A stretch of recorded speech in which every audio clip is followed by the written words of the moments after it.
Irmãos, abramos a palavra de Deus no livro de Gênesis, capítulo 1, verso 1. Nós vamos ler versos 1 e 2.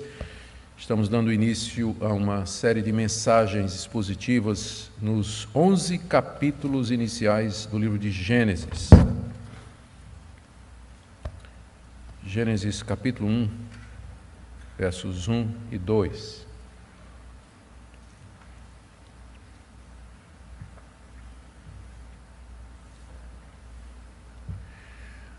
Ouçamos a leitura.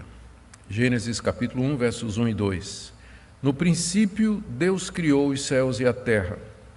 A terra era sem forma e vazia.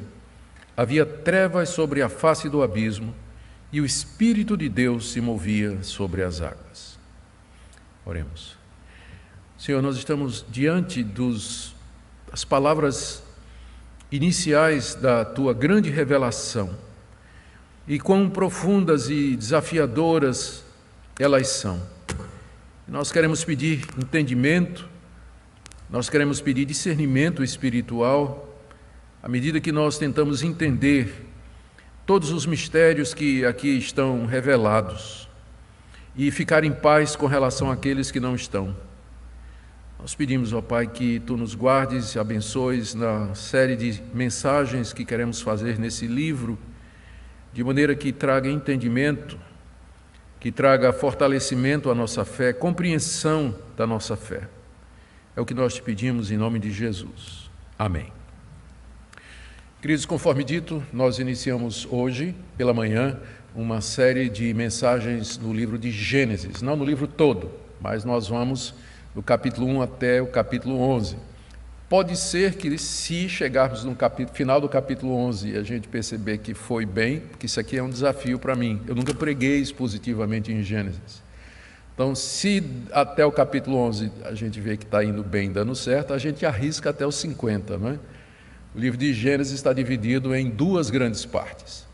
Primeiro, a história de como tudo começou, capítulo 1 até o capítulo 11, e depois a história de Abraão e os seus descendentes, que é do capítulo 12 até o capítulo 50. Então, vamos começar modestamente. O alvo é modesto, é apenas o capítulo 1 até o capítulo 11. Se Deus nos der graça, quem sabe a gente vai até o final do livro todo. Esses capítulos iniciais de Gênesis, capítulos de 1 a 11, também chamados de a história primeva, a história primordial, a primeira história, trata de temas extremamente cruciais para a fé cristã.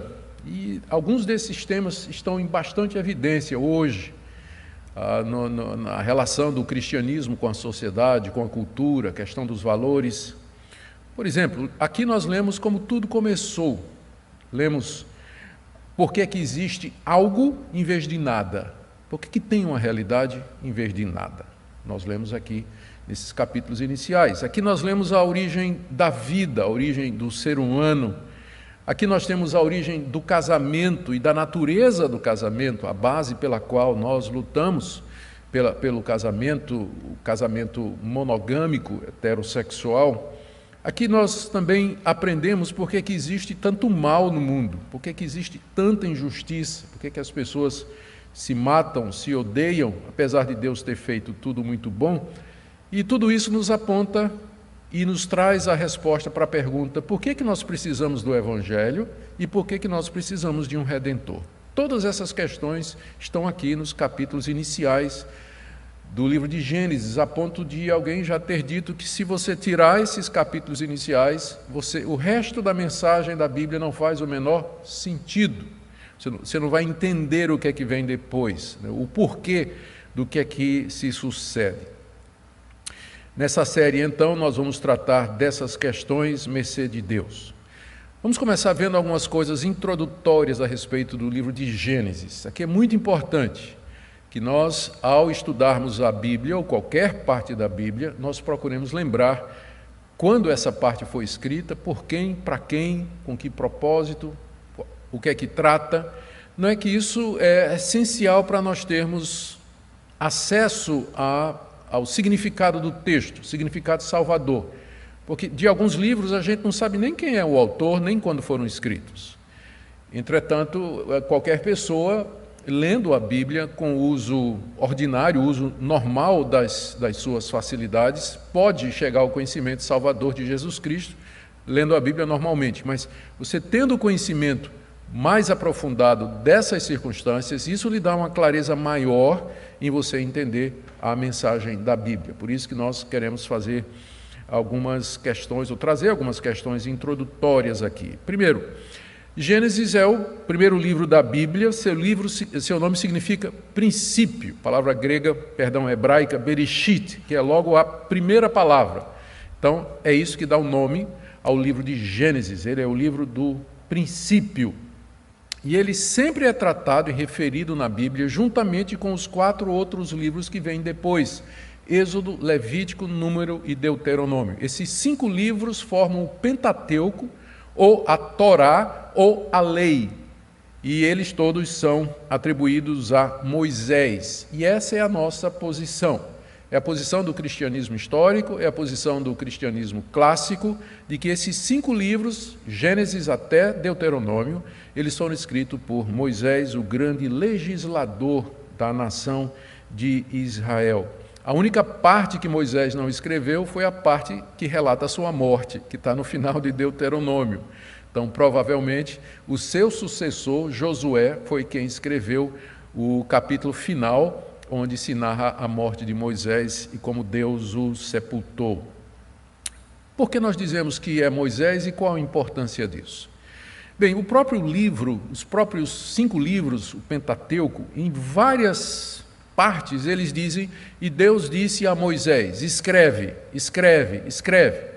Dezenas de vezes nós encontramos referências ao fato de que Deus mandou Moisés escrever aquilo que ele estava vendo, aquilo que ele estava presenciando.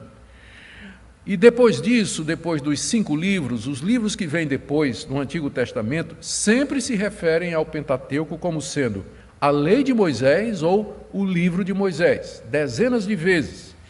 E outras expressões semelhantes, sempre atribuindo a Moisés a autoria dos 5 primeiros livros da Bíblia, Gênesis inclusive. O Senhor Jesus Cristo considerava que foi Moisés quem escreveu os primeiros 5 livros. Ele se refere a dezenas de passagens do Pentateuco como tendo sido autoradas por Moisés. Por exemplo, ele se refere às leis de pureza como tendo sido escritas por Moisés. Ele diz que a lei foi Moisés que deu a lei do divórcio. Ele diz que foi Moisés que escreveu os 10 mandamentos. Ele diz que foi Moisés que escreveu aquele episódio da sarça ardente que está no livro de Êxodo. Ele disse que Moisés escreveu sobre ele, Moisés escreveu sobre mim, está se referindo ao Pentateuco. Então não há dúvida de que o Senhor Jesus cria que foi Moisés quem escreveu o livro de Gênesis e os 4 livros que vêm depois. Na mesma toada foram os discípulos de Jesus, os primeiros cristãos, não somente judeus como gentios, mas eles também consideravam que Moisés é o autor dos 5 livros, da Torá, do Pentateuco. Para nós, é essencial que nós mantenhamos isso, porque se Moisés não é o autor de Gênesis e do Pentateuco, então os demais autores bíblicos estão equivocados quando atribuem a ele a autoria, e o pior, Jesus também está enganado, porque várias vezes Jesus diz que foi Moisés que escreveu. Se não foi Moisés que escreveu, Jesus se equivocou nesse ponto. E se ele se equivocou nesse ponto, quem garante que ele não se equivocou nos outros? E aí a credibilidade de toda a Escritura está em jogo. Por isso que a autoria de Moisés é importante para nós. Moisés escreveu esses 5 livros, Gênesis a Deuteronômio, durante os 40 anos que Israel permaneceu no deserto. Foram 40 anos de peregrinação, de viagens, onde Deus revelou-se à nação de Israel, sustentou aquele povo durante 40 anos com pão caído do céu, fez sinais e prodígios e estabeleceu a autoridade de Moisés. Nós temos convicção bem clara de que, pelo menos o livro de Deuteronômio, ele foi escrito às vésperas da entrada na Terra Prometida. Moisés já sabia que não ia entrar na Terra Prometida, e ele fez vários discursos, 5 discursos, ali nas planícies de Moabe, à beira do rio Jordão. Do outro lado estava a cidade de Jericó. Ele fez 5 grandes discursos que compõem o livro de Deuteronômio, preparando o povo para entrar na terra prometida. É chamado de Deuteronômio, é uma combinação de 2 palavras gregas, que significa repetir a lei, ou a lei de novo, onde Moisés repete tudo o que ele disse de Gênesis até o livro de Levítico. Então, ali, prestes a entrar na terra prometida, quando todo o povo estava se preparando para atravessar o Jordão e entrar na terra prometida. É nessa ocasião que ele escreve o último livro, Gênesis, tendo sido escrito um pouco antes também. Com que propósito, então, Moisés teria tido o trabalho de escrever esses 5 livros no deserto, preparando ou às vésperas do povo entrar na terra prometida? Nós podemos pensar em várias razões, sem entrar na questão divina, de que o plano de Deus era que tudo isso ficasse registrado para toda a história, para nós hoje que estamos aqui. Mas sem entrar nessa perspectiva divina, quais seriam, humanamente falando, as razões pelas quais Moisés teria escrito esse livro? Primeiro, ele queria reorientar a visão de mundo dos israelitas. Os filhos de Abraão tinham passado 400 anos no Egito, e lá eles tinham adorado outros deuses. Eles tinham aprendido a ver o mundo como os egípcios viam. Eles tinham adorado a natureza, eles tinham perdido o conceito de Deus. Quando Moisés foi lá dizer para eles, o Deus dos seus pais me mandou aqui, quem é esse Deus? Os israelitas foram, durante 400 anos, reorientados a pensar de uma maneira diferente daquela de Abraão, Isaque e Jacó. Então, era preciso que eles tivessem por escrito, um relato por escrito, da origem da fé deles, como tudo começou, quem é Deus, a aliança de Deus com os seus pais, as promessas que Deus tinha feito para eles, a lei de Deus. Era preciso dar tudo isso. Reorientar a visão daquele povo. Segundo, Moisés quer explicar a origem de certas leis que com certeza pareceriam muito estranhas para aquele povo que tinha passado tanto tempo no Egito. Por exemplo, por que guardar o sábado? Nós vamos ler, porque Deus criou o mundo em 6 dias e descansou no 7º. Ou por que ser fiel no casamento? Porque Deus só criou um homem e só criou uma mulher. Não criou 2 homens e uma mulher, nem uma mulher e 2 homens. Ele criou o primeiro casal. Então, essa é a razão pela qual não adulterarás. Por que tem pena de morte? Porque Deus fez o homem à sua imagem e semelhança. E Deus zela pela vida. Deus é pró-vida. Deus é pró-vida. Por que é proibido adorar a Deus através de imagens? Nós durante 400 anos adoramos lá no Egito através de imagens. Por que agora essa proibição? Porque Deus é espírito, Ele não é a natureza, Ele já existia antes de tudo que há, Ele é que criou todas as coisas. Você não pode adorar a natureza em vez de adorar o Criador. Então, a origem de todas as leis está no livro de Gênesis. Por que é que Deus deu essas leis? Qual o sentido delas? Qual o propósito delas? E também havia uma outra questão que era importante. Qual é a base moral para a gente invadir essa terra, matar esse povo e tomar conta dessa terra? Nós vamos saquear esse povo. São 7 nações que estão em Canaã. E Deus está mandando que a gente vá lá, destrua essas nações e se aposse da terra deles, da riqueza deles, das vinhas. Por que isso? Resposta: porque Deus criou a terra. Ele criou tudo o que existe, portanto Ele dá a quem Ele quer. Ele pode fazer da terra o que Ele quiser, por isso Ele está dando a vocês essa terra. É dele para Ele dar a quem quiser. A escritura do universo está na mão de Deus, Ele dá a quem Ele quer. E além do mais, como Ele é o Criador do homem, e porque o homem caiu, Deus se reserva o direito de julgar as nações, de castigar as nações, e vocês vão entrar como instrumento do juízo de Deus contra esses povos que se desviaram dele. Era preciso explicar aos israelitas qual é a base moral pela qual eles iam entrar ali naquela terra e destruir todas aquelas nações e tomar posse da terra deles. Era preciso mostrar também a superioridade de Deus aos deuses do Egito e aos deuses dos cananeus, os povos que habitavam naquela terra. Lá no Egito, os israelitas tinham adorado o Deus Sol, mas agora eles vão aprender que Deus criou o sol. Deus criou o sol. Deus é superior a todos os deuses do Egito e superior aos deuses que eles vão encontrar ali em Canaã, que são adorados por aqueles povos. Porque nós, eles poderiam perguntar, porque diante de tantas nações, o poderoso Egito, a grande Mesopotâmia, por que somente a nós Deus escolheu? E a resposta está no livro de Gênesis.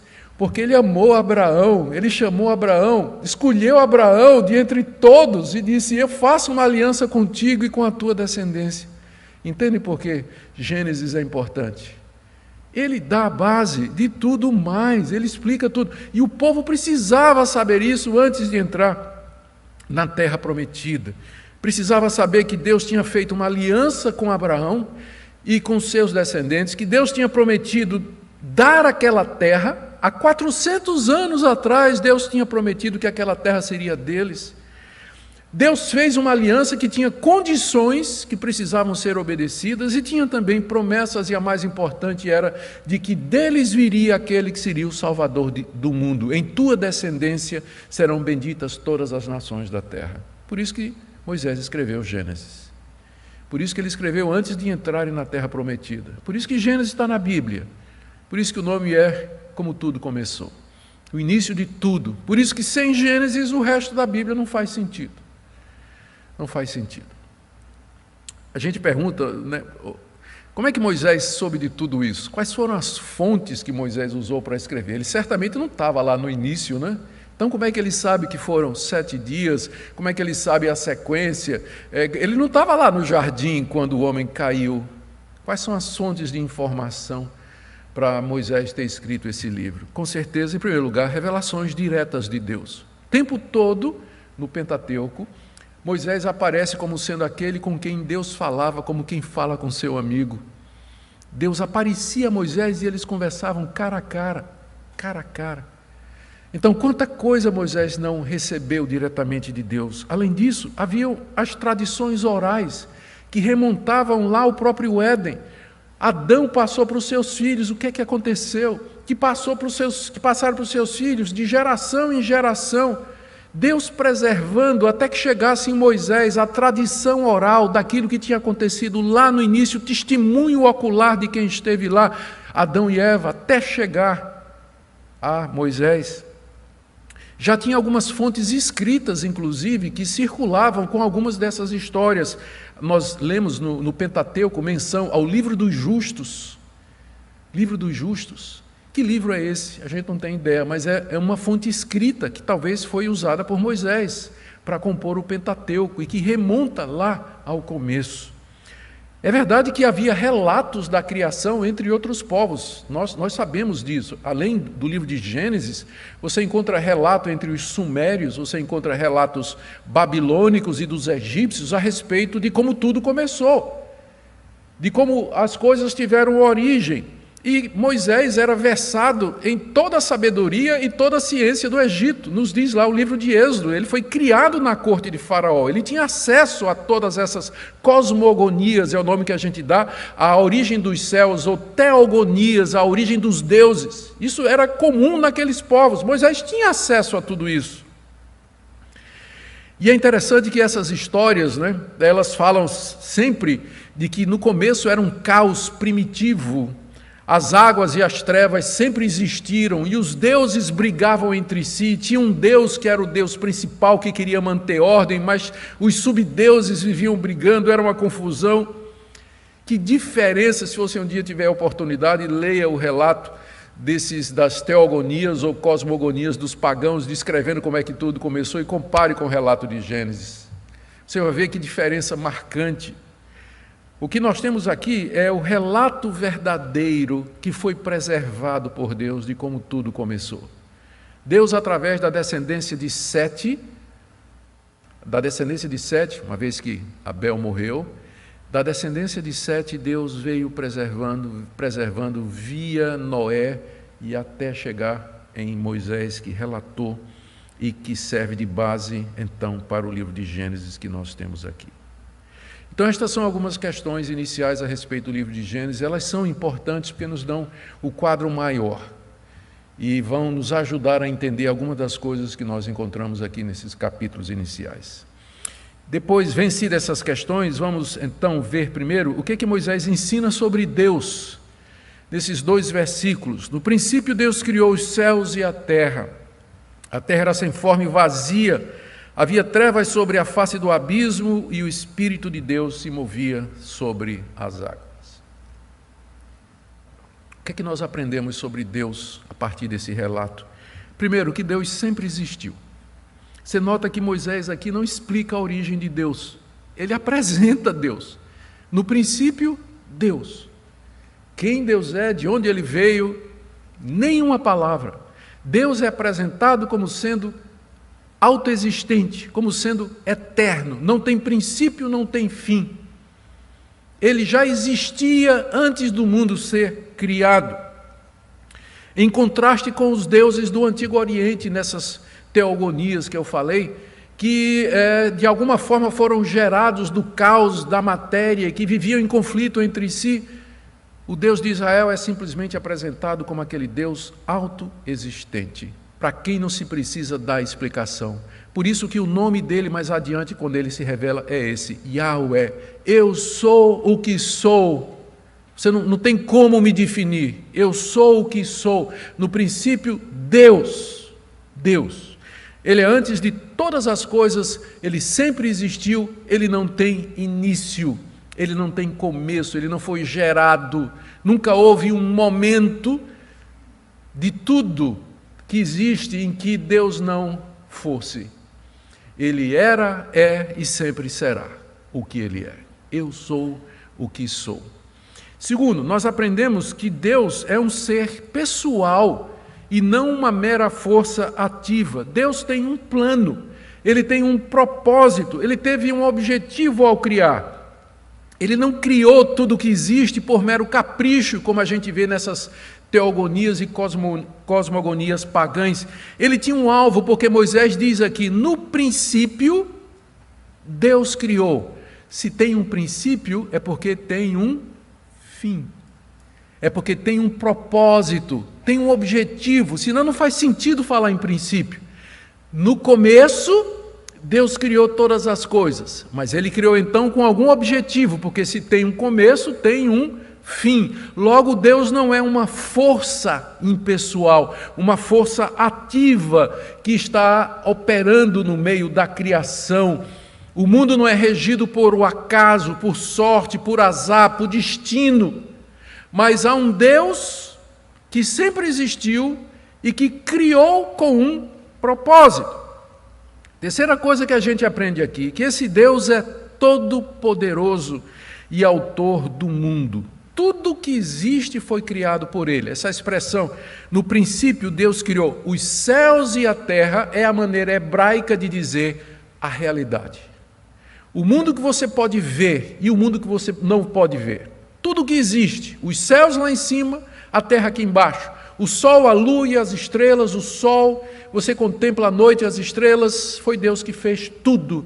E olhando a natureza, os animais, a vida, o ser humano, os detalhes geográficos, não existe nada da realidade que não tenha sido criado por Deus. Aliás, essa palavra criar, no princípio Deus criou, é o verbo hebraico bará, toda vez que ele aparece no Antigo Testamento, o sujeito é Deus. Nunca tem, e o homem criou, bará, nunca. Sempre é Deus quem cria. Esse tipo de ação é atribuída a Deus somente. Portanto, nós dizemos que ele criou pela sua palavra, ele criou pelo seu poder, criou tudo, ex nihilo, é uma expressão latina que é usada para dizer do nada. Ele criou do nada, não havia nada antes, ele trouxe à existência tudo o que existe pela sua palavra, que é diferente do relato da criação que os egípcios tinham ensinado aos israelitas, eles aprenderam durante 400 anos, que acreditava na eternidade da matéria, que a matéria existia, a água era eterna, que os deuses saíram de lá, nada, Deus criou ex nihilo, do nada, só pela sua palavra, ele criou. Portanto, tudo pertence a Deus. E ele pode dar a quem ele quer. Ele salva quem ele quer, ele entrega a terra a quem ele quer, Ele faz o que Ele quer com a sua criação, porque Ele é o Deus Todo-Poderoso. Aliás, o nome para Deus aqui, Elohim, é o nome que também é usado em toda a Bíblia hebraica, às vezes para Deus e às vezes para os deuses, inclusive na forma plural, não está falando da Trindade ainda, mas significa aquele que é forte, aquele que é poderoso. Esse é um dos nomes de Deus. O nome pelo qual Ele vai se dar a conhecer a Israel é Yahweh, que é o Deus da aliança, eu sou o que sou. Mas aqui Ele é chamado de o poderoso, exatamente porque do nada Ele criou todas as coisas. Pela sua palavra Ele trouxe à existência tudo o que há. Quarta coisa que nós aprendemos aqui, que Deus é distinto da sua criação. Isso aqui é muito importante, gente. No princípio, Deus criou os céus e a terra. Deus já existia antes da sua criação, sem ela, na eternidade. A criação, ou tudo que existe, foi criado fora de Deus, por assim dizer, numa realidade, numa existência distinta dele. Quando nós dizemos, veja como isso é importante, quando a gente diz assim, Deus está nos céus, é uma maneira figurada de dizer, porque antes que os céus existissem, Deus já existia. Então Deus não está preso no céu, Ele não mora no céu, porque Ele é quem trouxe à existência os céus, a terra. Ele é distinto da sua criação. Os deuses egípcios e os deuses cananeus, eles não faziam essa distinção. Para eles, deuses e natureza eram uma coisa só. Os deuses eram forças presentes em todo lugar, com os seres vivos. É o que a gente chama de panteísmo ou panenteísmo. Tudo é Deus, ou tudo está em Deus. Era a visão das religiões daquela época, que a natureza era divina, por isso ele adorava o boi, a vaca, o bode, por isso adorava o sol, lua, estrela, porque para eles os deuses estavam misturados com a natureza, mas o nosso Deus é distinto da natureza. Deus não é o mundo e nem o mundo é Deus. Deus não é a alma do mundo, como nas religiões pagãs. Ele é completamente diferenciado. Aliás, foi isso que deu origem à ciência moderna, se vocês nunca se perceberam do fato. Já se perguntaram por que é que a ciência moderna ela nasce na Europa cristianizada, período medieval, quando já existiam civilizações mais antigas e de muito conhecimento, como os gregos, como os egípcios, a China, que são culturas milenares, bem antes da Europa cristã medieval. É porque todas essas culturas eram panteístas. Tentar entender a natureza era mexer com o segredo dos deuses, porque os deuses estavam em todo lugar. O trovão era Deus, o raio era um Deus, né? Thor, o Deus do trovão, vai mexer com o trovão, você vai mexer com Thor. E quem quer mexer com esse Deus, né? Eu usei o Deus mais popular por conta das séries aí, não é? Mas o cristianismo chegou e disse, no princípio criou Deus os céus e a terra. Pode examinar a terra. Foi Deus que criou. Você não vai estar mexendo com Deus. Examina para ver como é que Deus fez. Todos os primeiros grandes cientistas, eles tinham base cristã. Eles nos deram os modernos ramos da ciência exatamente porque o cristianismo desmistificou a natureza e permitiu que o homem começasse a analisar suas leis, criar a ciência e daí a tecnologia para o bem da humanidade. Hoje o cristianismo está sendo afastado da academia, mas não pode negar a sua herança. Os modernos ramos da ciência moderna nasceram exatamente do interesse do homem descobrir como o universo funciona. Isso só foi possível porque o cristianismo desmistificou, desdeificou a natureza e disse, Deus não é a natureza, nem a natureza é Deus. Deus criou toda a realidade. Ele é distinto da sua criação. E é por isso, agora, uma implicação para a época de Moisés, que Deus não aceita ser adorado através da natureza. Por isso que ele diz que não quer imagem. Por isso que você não pode fazer representações de Deus, você não pode adorar um bezerro de ouro como se fosse Deus, você não pode adorar o sol como se fosse Deus, você não pode adorar a lua como se fosse Deus, você não pode adorar o homem como se fosse Deus, porque ele é distinto da sua criação. Importante esse ponto, para você entender o cristianismo. Por que é que nós somos monoteístas e não temos imagens? É exatamente pela noção de Deus, por conta desses versículos aqui no início de tudo. Quinto, nós aprendemos que embora Deus Ele não é a sua criação e não deve ser confundido com ela, entretanto Ele está presente. Nós vamos ver no verso 2 que o Espírito de Deus pairava sobre as águas. Deus presente. Ele não é a sua criação, mas Ele age nela, Ele está ativo nela, por isso que tudo lhe obedece. Ao contrário das cosmogonias cananitas, onde os deuses do caos traziam problema ao Deus principal, Deus aqui é o Deus transcendente que está sobre a sua criação, trazendo ordem. O Espírito de Deus pairava sobre a face das águas. E por último, nós aprendemos a respeito do nosso Deus, que existe uma pluralidade de pessoas em Deus. Verso 1, Deus criou. Verso 2, o Espírito de Deus. A palavra Espírito, ruach, em hebraico, significa vento também. Só que não tem como traduzir vento aqui, no sentido de sopro. A tradução correta é o Espírito de Deus. O Espírito de Deus pairava sobre a face das águas. Mais adiante, nós vamos ler no verso 26, façamos o homem à nossa imagem e semelhança.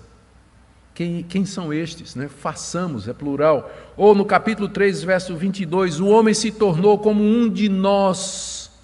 Ou no capítulo 11, verso 7, desçamos e confundamos a linguagem do homem, no episódio da Torre de Babel. Aqui você já tem o princípio, a semente da doutrina de que o Deus de Israel é uma pluralidade de pessoas. É um único Deus, mas nele você tem o Espírito e a palavra com a qual ele criou todas as coisas. Início do Evangelho de João. No princípio era o Verbo é a palavra, haja luz, haja isso, haja aquilo. No princípio era o Verbo, e o Verbo estava com Deus, e o Verbo era Deus. Deus Pai, Deus Filho e Deus Espírito Santo. Vamos correr agora para aprender o que é que Moisés ensina sobre o mundo, né? Eu tinha pensado ingenuamente que 2 versículos dariam para fazer dentro do tempo aqui, mas é muita coisa, né, que a gente tem. Vamos lá. O que é que Moisés ensina sobre o mundo? Primeiro, que os céus e a terra representam toda a realidade visível e invisível. Quando ele diz os céus, se refere ao sol, luas, estrelas, e terra, o nosso mundo observável, tudo que neles há. Segundo, que o mundo, tudo que existe, teve um começo. O mundo não existiu sempre. Ao contrário do conceito pagão de que a matéria e a água eram eternos e que os deuses vieram de lá. Portanto, o mundo não é autoexistente, mas ele depende de Deus. Terceiro, o mundo não é divino e nem Deus é o mundo. Já falei sobre isso. Quarto, o mundo e tudo que nele há foram criados em etapas. E não tudo e todos de uma única vez. Você vê que no verso 1, é dito que no princípio Deus criou os céus e a terra. E no verso 2 diz que a terra era sem forma e vazia. O primeiro ato de Deus foi da massa informe de água e terra, misturados. Água aqui representada por abismo ou fonte subterrânea, como é usado o termo no restante da Bíblia.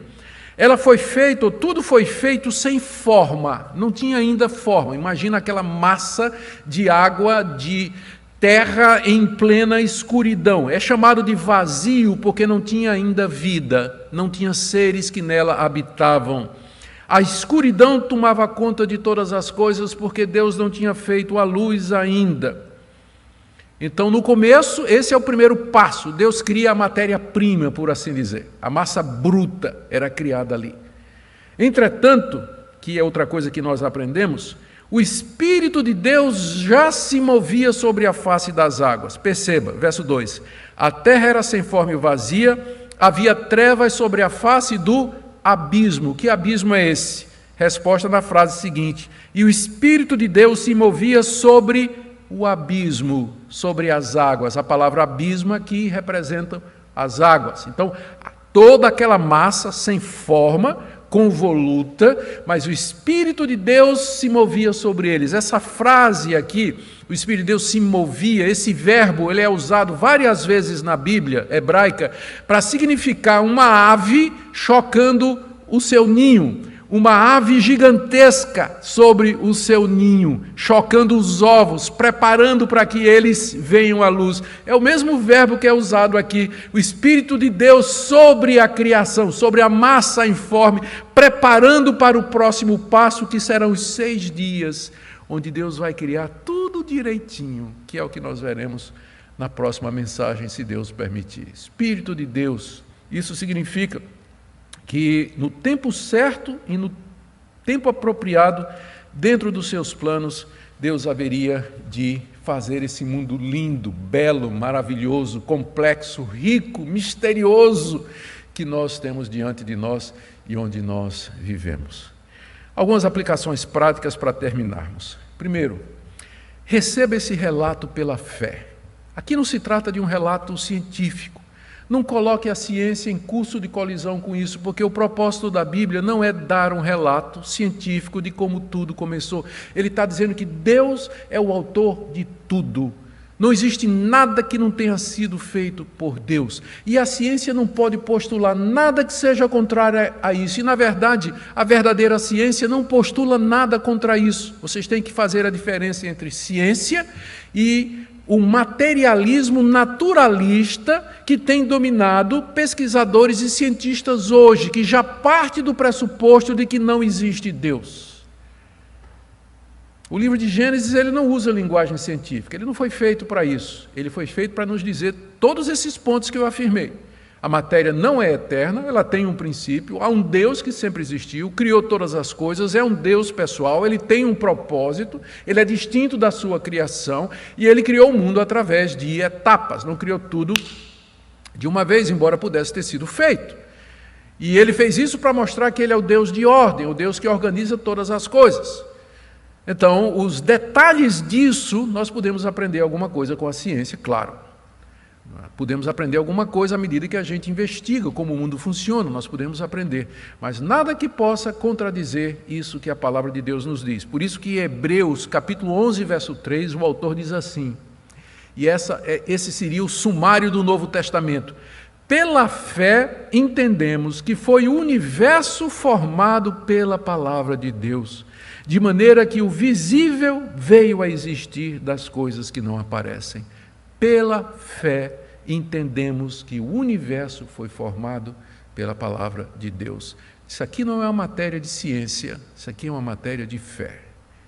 Nós cremos que foi assim. A ciência não pode provar nem desprovar. Nós recebemos como revelação de Deus. Foi assim que tudo começou. Segunda aplicação para você. Nós não temos respostas para muitas perguntas. Se você vai esperar, se você está esperando, ou se eu criei essa expectativa de que nós vamos dar resposta para tudo, é uma expectativa falsa. Porque tem muita coisa que a gente não sabe. Por exemplo, o tempo. Deus criou o tempo ou ele já existia? Deus vive no tempo. O texto não fala. A origem do mal. Capítulo 3, nós já vamos encontrar o diabo no jardim. De onde é que ele veio? Os anjos foram criados quando? O texto não diz. Nós vamos ficar com o que o texto diz. Onde o texto se cala, a gente vai se calar. Porque nós não temos respostas para questões. Porque o que Moisés está informando aqui aos israelitas era aquilo que eles precisavam saber para entrar na terra com segurança e dizer: essa terra é nossa por direito, o Deus Criador de tudo nos deu. Nós podemos especular algumas coisas, mas respostas definitivas nós não temos.